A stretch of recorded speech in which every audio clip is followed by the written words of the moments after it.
into draft we go. Once again, we're on 13.4. We will be for the entirety of the regular season. Then we'll jump up a couple of patches, I think, to 13.6 for group stage and playoffs. Sejuani banned away by BDS. Caitlyn removed by SK. So far, blue side, 100% win rate in split, Betty. That's crazy. Let's see if that changes in game 2. Now, for those that don't know, Exakick played 8 games of Zeri last split. Didn't he win like 7 of them? Yeah. He was pretty good. So they're going to ban that. The question is, will SK ban an Olaf, a Darius, or what will Adam prepare for us today? G2 showed us a lot of Kled last split, so I do wonder if perhaps Adam has adopted the Kled technology or whatever shenanigans. Perhaps a Cho'Gath we saw over in the LCK. I think we also saw some in the LPL, but my memory does elude me. Draven going to be taken away from Exakick as well. So a lot of AD carry bans.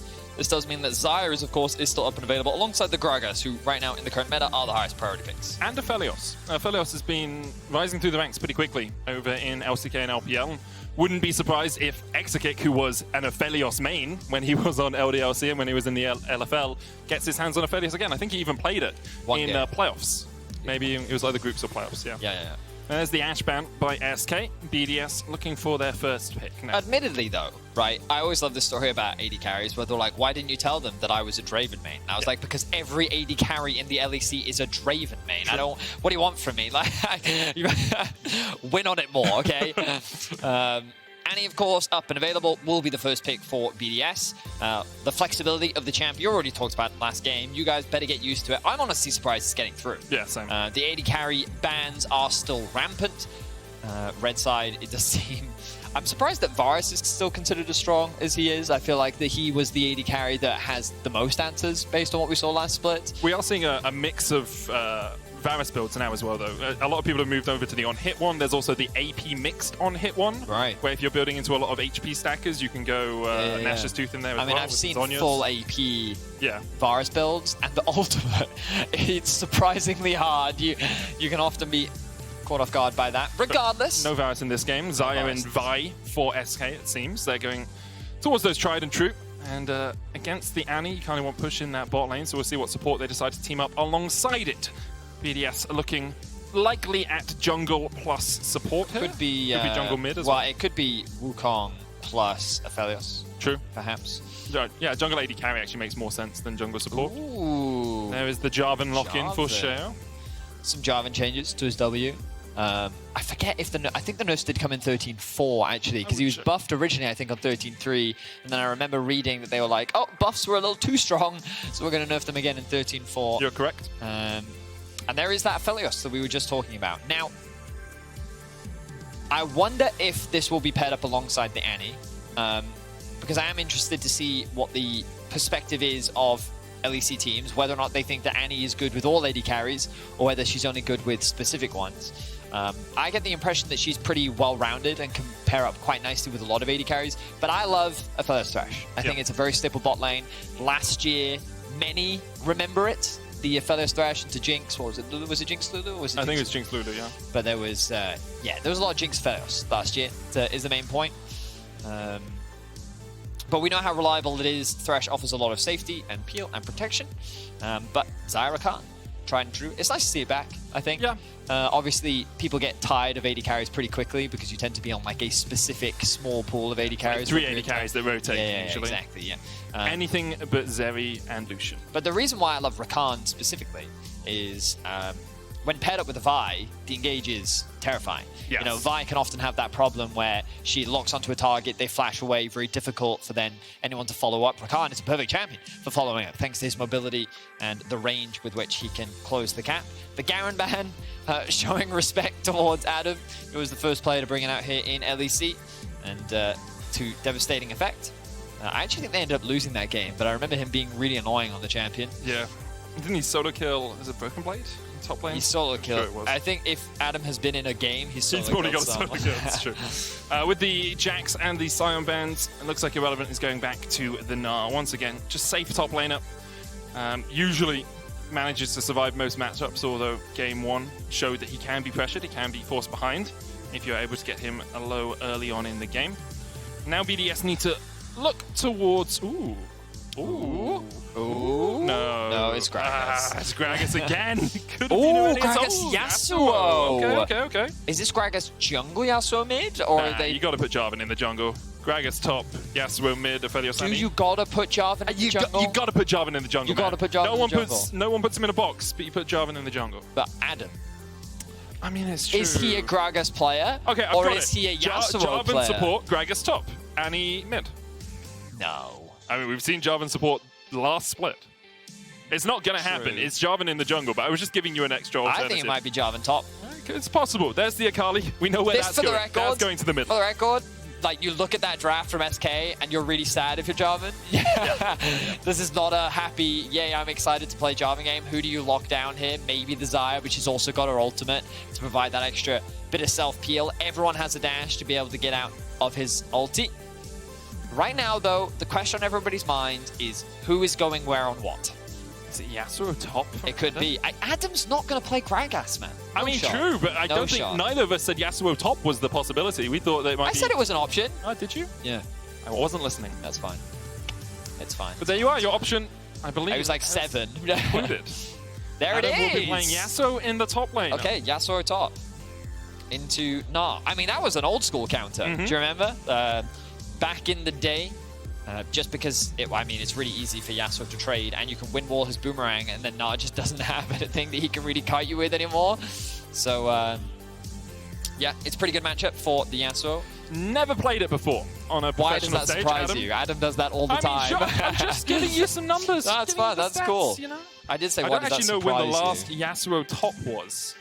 I don't know. In the LEC. I'm going to have a quick... I'm afraid I can't answer that question, but instead I will get the crowd a little bit more warmed up. As we're getting ready for Game 2 here of the Spring Split, it is BDS versus SK Gaming. We are moments away from getting into game.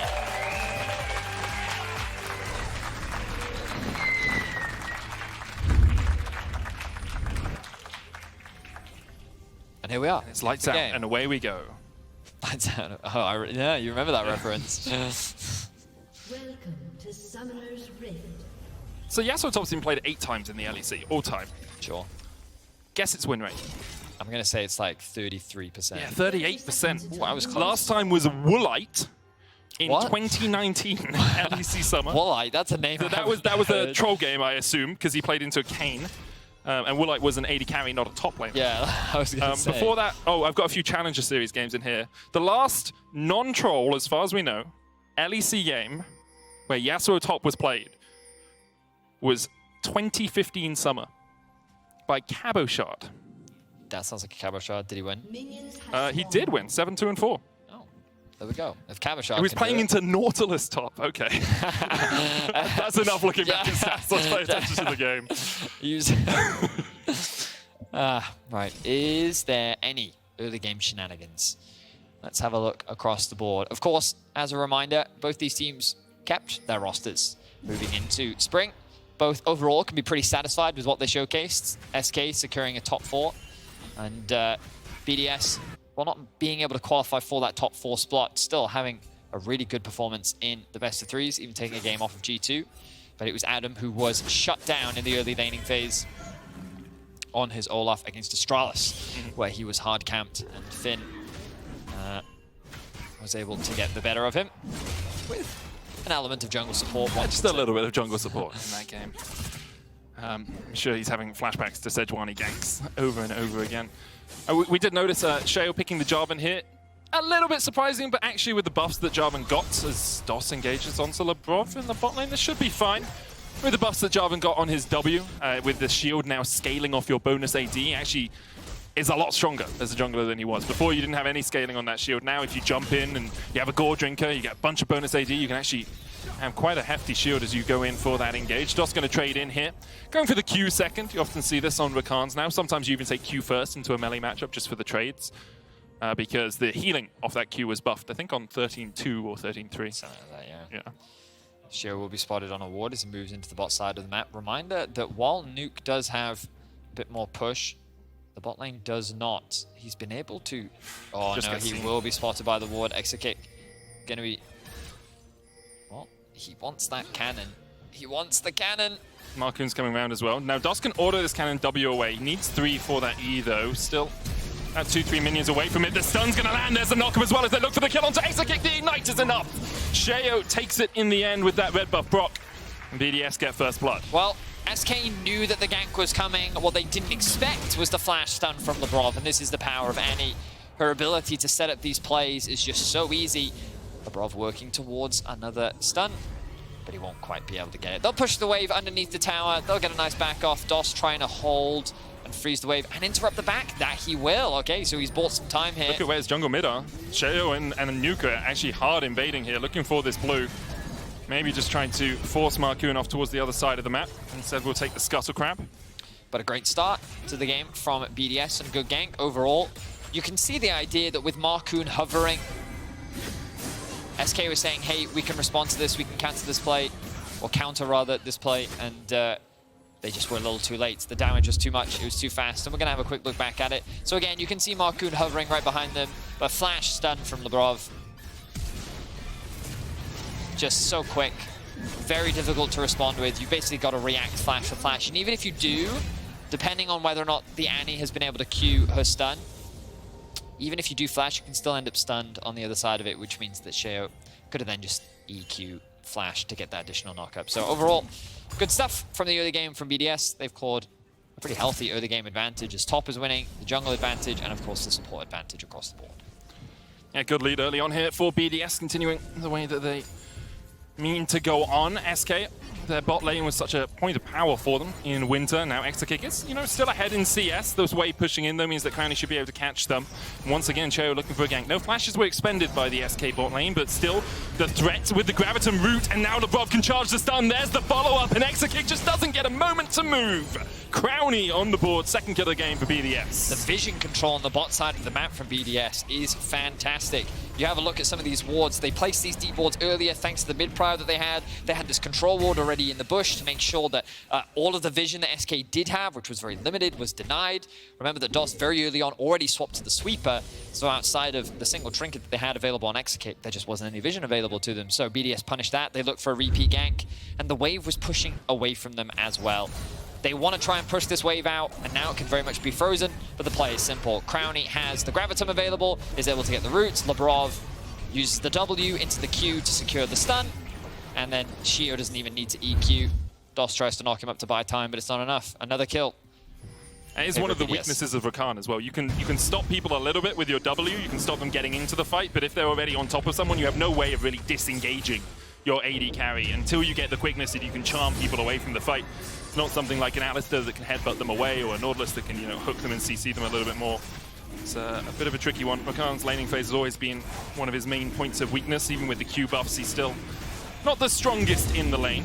Relatively safe to blind pick if you're willing just to stay back, but for the moment, BDS are doing a very good job of isolating this bot lane and putting them behind. And when you're trying to isolate someone on SK, when you're trying to find a place that you can really put pressure on, this bot lane is a key target. They are so consistently the carry for SK when it gets to later portions of the game. If you put them behind in the early game, maybe SK will struggle. Have to wait and see. We've seen Certus have some strong Akali games in the past, True. Of course. Often in the mid to late game is where we see him shine. We'll see if he can have a strong performance. Things like Gragas, though, can be very obnoxious to deal with. Annie as well. The single target CC can make an Akali's life very difficult. But if that stun is not available, Akali can run rampant on the backline. Marcoon hovering around the bot side of this map, but with the top side camp spawning soon, he's going to have to move away from this bot lane, which means that a dive is a possibility. Diving Azaya is difficult once she hits 6. Shea was spotted on this ward in the tri-bush as he came across here. Marcoon's waiting as well, but he's just covering. Are now on a ward, and even though BDS didn't know they were on vision, their vision control allows them to avoid the possibility of a counter gank. I mean, Sheo is just covering. His primary goal right now is to make sure that the bot lane is safe to push this underneath the tower. Now he's going to drop the sweeper. SK shouldn't have information that he's here. They should only know that he's at the bot side of his map. In theory, the red buff is up. But you can see already, Exekick, he doesn't like this. He's going to back away. And SK's forced to play defensive because their team can't offer that support with Marcoon hovering around the top side of the map right now. In terms of looking forward, obviously the Herald is available. Crownie, with this push they have in box, they could immediately rotate up towards the top side of the map, or they could just look to base. It seems that neither team is really looking to contest it early on. A little bit surprising from both teams, especially with the control that BDS have in the bot lane 2 versus 2. Perhaps they prefer to just keep Exakick and DOS in lane as much as possible, secure plates for themselves, and kind of stifle any opportunity for SK to crawl anything back in this early game. SK might look for something up towards this top side.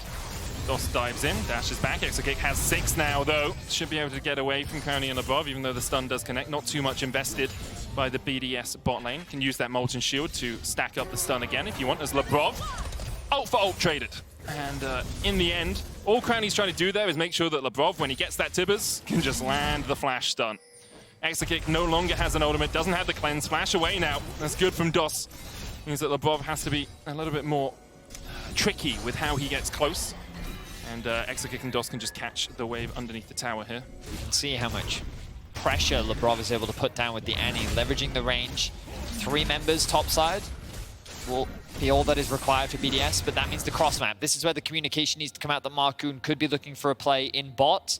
When you look at the lane state right now of BDS, they want to try and push this wave out as quickly as possible. They're in an awkward spot, and Marcoon's found the angle. No flash on Labrov. Do you go for him? Do you go for Crownie? Flash away, flash forward from DOS. The chase is in, but the summon Tibbers will not be enough. DOS takes it with the ignite. SK invest everything into finding that kill. So it's unfortunate that the kill doesn't go on to Marcoon or Exakick, but SK will at the very least get something back. It was the cross-map play that we expected, and BDS, they just weren't ready for it. They're able to shut down Crownie. They should be able to push out this wave, and Exakick, for the first time this game, can get a base where it doesn't result in his death. Yeah.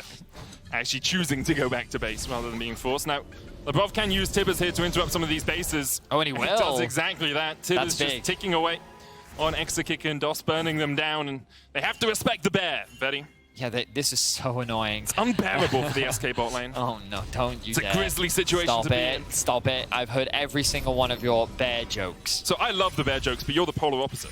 Yeah. Stop it! I'm so angry. Are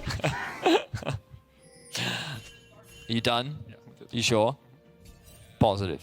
This is your last chance. If you've got any more, get them out right now. Yeah, but if I get them out later, they're better. No, don't you dare. Talk about the game. I'm going to Google bear puns. 40 seconds until the next dragon. Will likely be the next point of contention.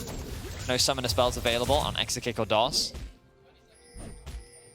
And I literally just heard Marcoon say 20 seconds. 20 seconds on his ultimate is what I'm going to assume here. As you can see that one ticking for Marcoon.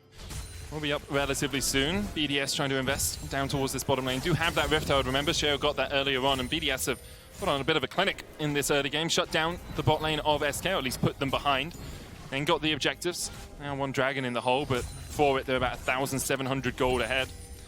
A lot of that sitting on Crownie as well. Adam in the top lane. Haven't really talked about top too much as Marcoon looks for something here. Immediately dives in, but DOS can't chase forward either. Looks for Sheo, but Labrov's just going to be able to get the stun here, and Marcoon was all... it was just all over the place from SK. Marcoon dived in, Exakick wasn't there, DOS came in late. It was a disaster for SK, and BDS very happy to accept the kill. Yeah, I'm wondering if we get a replay of that, if we could actually click on DOS to see if he had his cooldowns up, because I wonder if the idea was Marcoon goes over with the Blast Cone, DOS then uses his E, and then they look for the engage, because as you rightly said, it looked very disconnected from SK as Marcoon effectively isolated himself. And one of the strengths that we talked about of this Rakan is that it's easier to follow up on these type of engages, but it was not easy at all.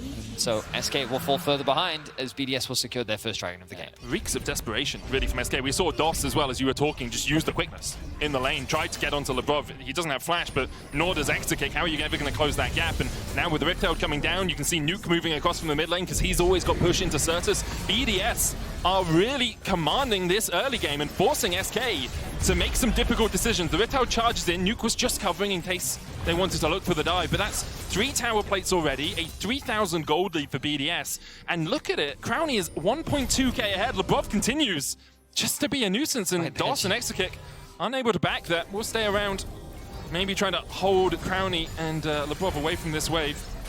I wonder if Crownie's just looking for a certain item threshold as he picked up that 1 extra set of minions. Labrov walked up with the shield, trying to bait something out of Exakick. Let's have a look back at this replay. Oh, so we do have the cooldown, so we can see he has everything up. Goes over the wall. Does he put himself out of range of the E? Because DOS, that to me said that Markoon was going to go over, DOS was going to go with him. That was very clearly the game plan. But for whatever reason, DOS did not follow up on Markoon, and I'm not entirely sure why. I don't know if he put himself out of range so that... But I feel like the E range is so long. But Yeah, maybe... I think it was about the edge of the range for the Vi, but I don't think it was out of range, having played a bunch of Rakan. On the Xayah, it's obviously a lot longer for the E, but I think when he was in that bush, Rakan should have been able to eat him. Whether there was something else happening I don't know. in comms, it was very disjointed is what we can say, and it gave another kill over to BDS, which means at the moment they are in It could have been a as we call it, BDS, where I'm going in, wait, never mind, don't come with me, I'm dead. Well, 'cause they didn't have vision, right, because of the control maybe. wall. So maybe they just didn't know that Shea was there. Markoon jumps over the wall, and DOS is like, wait, there's 3 of them, and then doesn't immediately eat. Oh yeah, the classic, no, I'm good. You know? You do you, king. You know? In any case, we're looking always towards the next objective. Things like the Herald and Dragon, of course, not available to play for right now. No real plates have been secured for either side, which means that we're just kind of in this ebb and flow, back and forth battle for vision in this neutral mid game. Why you say something funny, Medic? I don't have much funny stuff. You literally had all these bear puns you'd prepared. You'd set the audience up for that. That's more specific spur of the thing. moment, you know? Spur of the moment. Yeah. Can't just come in here expecting me to like a puppet for you, just give you bear puns on demand, BDS, as Exekick tries to trade onto LeBron here. There's the stun. Exekick does still have the Featherstorm. DOS coming in with the quickness. LeBron flashes away, but the charm still hits. And with the Featherstorm, it's enough. Crowny flashing forward. Will kill off Exekick, and now they're looking with the TP for a little bit more. Adam diving in. Can't get close enough. In the end, it's 1-for-1. Well, they should be able to convert this into a tower. Adam committing his TP doesn't really result in a kill, but the 1-for-1, as you rightly said, and Crowny securing that kill is definitely a net positive for BDS, and Adam can continue to push this wave in bot. And look at this, the TP comes out from Nuke. They're able to catch every single wave, and they can send the Aphelios off to the mid lane, and now they've got nice lane assignments, exactly what BDS wanted. So even though it was Exekick to kick off that play, thinking that he could punish the Brov, like, I was a little surprised Exekick chose to go for that fight, because Annie, like, her base stats are just strong, right? And her setup and the fact that you would choose to commit to that fight when you know that she has the stun and how easy it is for her to get that stun as well, very surprising. Of course, he does still get that kill, but yeah, it does cost him his life. And now the Herald is alive, which means that BDS very quickly converting to this objective as well. SKL set up in the area, but no Audemars on Exekick, no Audemars on DOS. Means that it would be a sticky situation for them if they decided to walk into it. Looking at their current situation, they decided they don't have the necessary qualifications. A koala's not a bear, is it? They're called koala bears. True. They are. Yeah. Yeah, that's fair. How wrong of me. Exactly. Although koala, I think in the native language it originated from, I don't know the exact language, so I'm just going to say the language it originated from means bear. So you're just calling it a bear. Bear. LeBron looking up towards this top lane here. In Wales, there's the River Avon, and the word Avon in Welsh means river, so it's called the River. Nice. Yeah, fun fact. Welsh is an odd language, though. Yeah. What's the word for taxi again? Taxi. Yeah, I thought so. Yeah. Inventive. And then radio, Yep. ambulance. Riptide charges in. This will be top lane tower going over to BDS. The second of the game. SK got one in the bot side. In recompense, Certus has the TP. He's split pushing right now. He's in an okay position on this Akali. Already finished his first item, about 500 gold ahead of Nuke. The question is whether or not he can have an impact when it comes to team fights. Next Dragon up in 8 seconds. And you can see BDS resetting, trying to gain some vision, because right now SK do have a ward line in their jungle, and Nuke will find the wards and clear them out. That's what he's doing. That's what he's done. Clearing those wards. Yep. Dragon up. Markoon going to secure that one. I don't think that BDS is likely to contest this, which means that it will just be a Drake in favor of SK. They do have that potential win condition, but with the deficit that they find themselves in, BDS is looking very good right now. You're thinking about the scaling element. Of course, we talked about how for a Jarvan, you look across the other side and you're like, well, this comp doesn't look very fun to play into, but really all he needs to do is get that knock-up, lock down that target that maybe doesn't have a flash. He just needs to create chaos in the fight. He can do a lot of work. He's sitting in what he believes to be the fog of war, but little does he know that he has in fact been spotted. A little bit less foggy here. An episode of Certus. Silent Hill rendition, it seems, as Certus looks for Crowny. Exekick dashing forward to Gale Force as well. Crowny trying to get away, but Certus gets a shutdown. Lay in wait and picked his mark, and he gets a double forward. We asked if he could show up, and he does exactly that. Certus, that was clean, my man. That was incredibly clean. Wow. Wow. Very, very good stuff. I really hope we get a replay of that so we can break down exactly what he does, because he doesn't waste a single skill. He fully understands his damage limitations, and he plays it perfectly. So Crownie is the target, naturally. You'd think that he would commit the E here, but he doesn't, right? He commits the Q, he procs the passive, gets the Q again into execute, and that's more than enough damage. Then he lands the E onto the Annie as the knockup comes through, waits for the knockup, follows through into the auto, and then execute. It's really nice. Just very well played by Certus there. Again, not a single wasted skill, manages his energy flawlessly. Didn't need pause for thought there from Certus. Once again, was able to find his mark. I've got one really good one. It's the last one of the cast, okay? Okay, What do you call a bear with no bees? Yeah? Yep. That's just really funny to me. How is that funny? Yeah. It's like, what do you call a fish with no eyes? Oh, goodness. I've heard a deer one before, but I can't remember what it is. What do you call a deer with no eyes? No idea. What do you call a dead deer with no eyes? Still no idea. That's enough puns. Yeah. Let's talk about League of Legends. Someone's been watching The Last of Us. Yes. All right, well, when we think about next objectives, we're looking at things like out of towers, what objective can be secured. One of the problems that SK do have is that their siege, not the strongest. Execute being your only range champion, and honestly, not being that long range means that you have to get very close to secure a tower if you just want to do a front-to-back kind of trade, which means that you kind of have to cross-map to secure these next objectives, which means that SK should be looking at the top side of the map. That top tower, which is already where they're setting themselves up for nicely. Marcoon has the ultimate, and they're going to go for the dive now. Wave's been cleared out though. They get onto Adam. Certus going in as well. Dashes in, dashes back. The Immortal Shield Bow enough to keep the Yasuo alive. Again, another nice combo there from Certus, but as you rightly said, the Shield Bow is really what kept Adam alive there. He wasn't forced to burn the flash, and with a quick TP from Nuke, he was able to get away to safety. Now Dot is in some danger. Yeah, he's in a lot of danger. Quickness into flash there. Certus couldn't hug the wall close enough for him to E because he would have been caught out by Nuke, so safest way out for DOS. Maybe could have invested the flash instead of just the quickness, instead of the quickness first, but...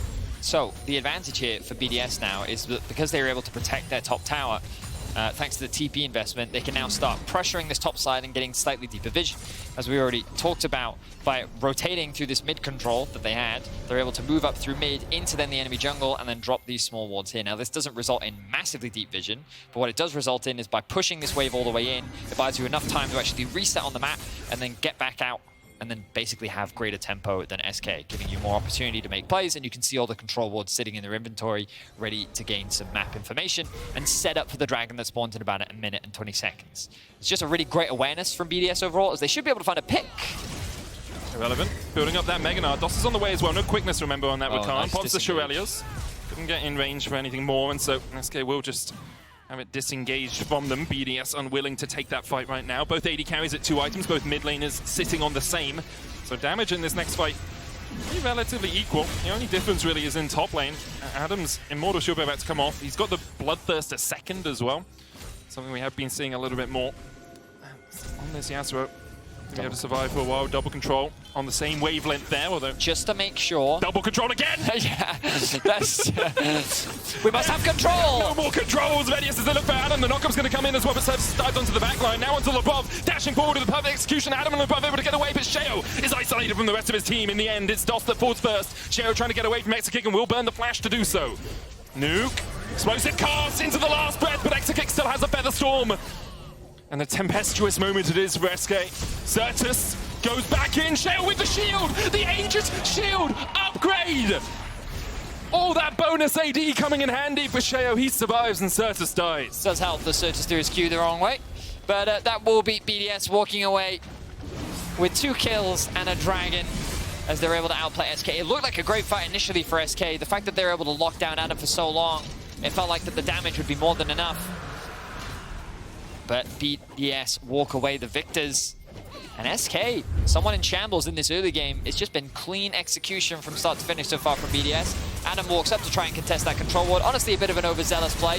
Surge's focusing a lot on the Brav. Maybe his focus is a little bit split. As you can see, the dive onto the backline onto Crowny, but then there's no follow-up because Surge's burnt everything onto trying to do what damage he could onto both Labrov and Adam, which meant that he then ran out of fuel. Then the ultimate comes through from Nuke. Followed that up with Adam. Forces Extra kick back, and you can see here, Certus lands the E, the shield, the heal, and then Certus threw his Q backwards. He wouldn't have had enough damage anyway, even if he did land that Q, I can tell you right now. But yeah, no bueno. Well, not for SK. BDS. Again, 2 control wards. Do they just think that they come in pairs? Look, okay, I'm pretty sure. The control wards game in 2x2, hurrah, hurrah. Pretty sure someone on BDS just really has been watching LS's co-streams, and he said something bad about BDS. And so they're like, hey guys, 2 wards everywhere. Spend it. 150G, put it out there. Get value out of these control wards, bro. It's funny though, see 2 control wards all the time. Well, they're out of control wards now. There's 1 left. They have 1. They can't double control ward again, right? Surely. How like, okay. Oh no, they have 2. Also, one of those control wards is outside of the bush. Yeah, it is. Could be trying to catch the irony a ward is that's down they by this put lane. 2 there, right? 1 outside, 1 inside, to make sure they got everything. And they got rid of the one that was They got rid of inside, the one inside. Such is life. Sometimes these things don't quite align. Last breath once again onto Certus, dashing away as much as he can, trying to survive this. Adam's still on the chase, but a good, perfect execution from Certus, using that ultimate to escape over the wall. Close one. Nice combo set up by BDS. Will not really result in much. TP once again. Wow, BDS are committed to keeping this top tower alive. Nuke has used his TP bot top. He's just, you know, it's an unleash now. You could be TPing elsewhere, but he's like, nope, gotta protect this tower, my man. And that is what he'll do. Bot lane's gonna be pushed out as well. BDS getting some vision around the top side of the map once more. Resets coming through. Stopwatch now secured for Crowny, meaning that there's significantly less threat onto him.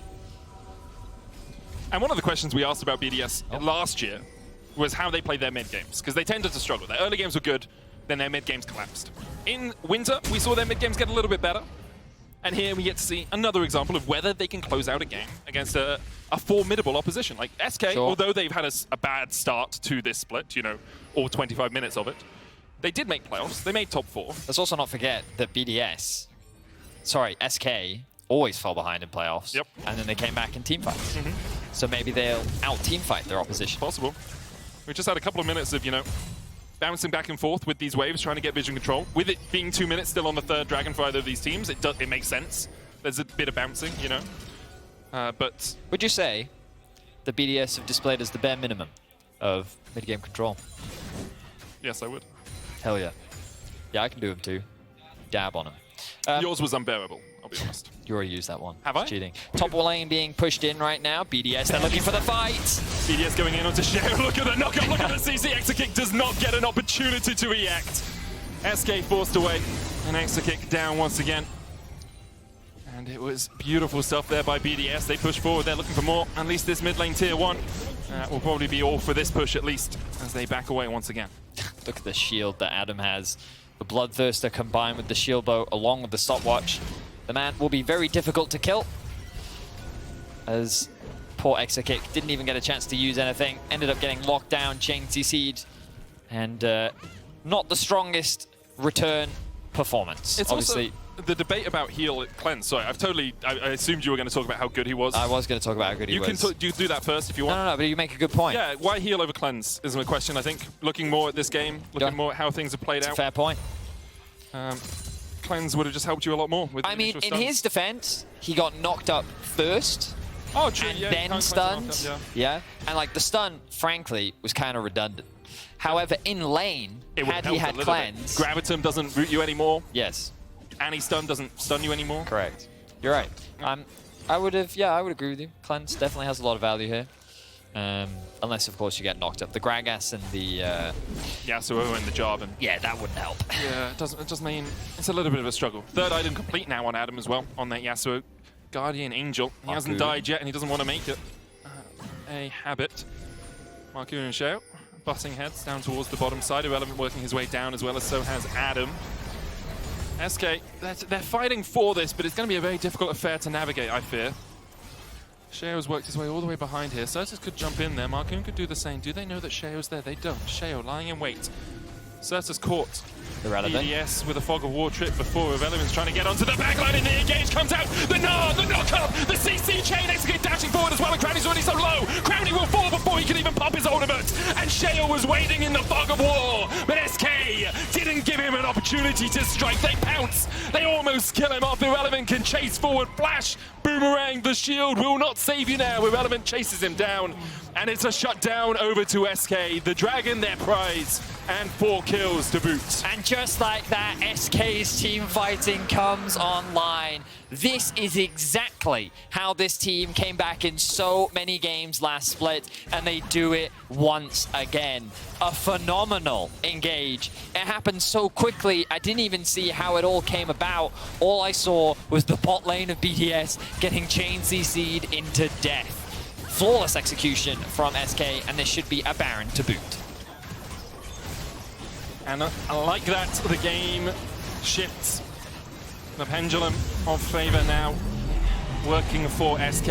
They are still behind in gold, but they have Baron buff for 3 minutes. And they have 3 dragons sitting in their back pockets. Have another look at this. Irrelevant goes in, Marcoon engages. So this is the engage that we're talking about, though, you know? Oh, the knock-up. Oh, my word. So Irrelevant got a 3-man knockback into the Rakan knock-up, which then knocked 3 people up. And it just made it so much easier for Certus and Execute to deliver so much damage in the fight. BDS, wow, what a combo. SK effectively created a 3 kind of angled attack with Certus coming in from that choke point near blue buff, Irrelevant coming in from mid, and then the jungle support coming in from bot lane. Very well played fight from SK. And who'd have thought? We talked about it earlier. This is how they came back into games. Then we got to see it live in action. This is what allowed SK to secure that top 4 finish at the end of winter. And we'll see if they can do it again. Now the gold is dead even. SK in a much more confident position, and they're going to feel much more confident.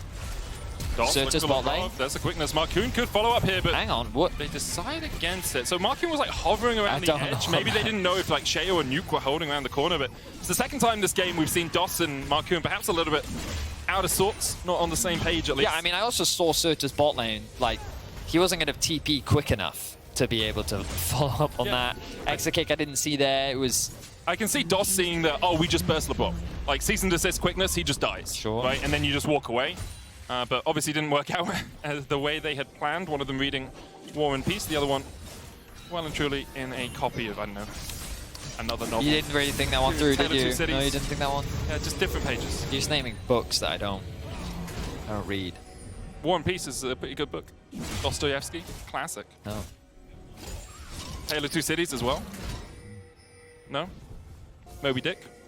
I read a story about a bear, and this isn't a joke. Oh, no. I'm actually being very deadly serious. A bear that got a cupcake with 6 cherries on it, and then the story is about how everyone asks him for a cherry, and then he ends up having the cupcake with no cherries on it because he gives them to all of his friends. That's kind of and then he gets very sad because he wanted the cupcake with cherries. So his cupcake was bare in the end, was it?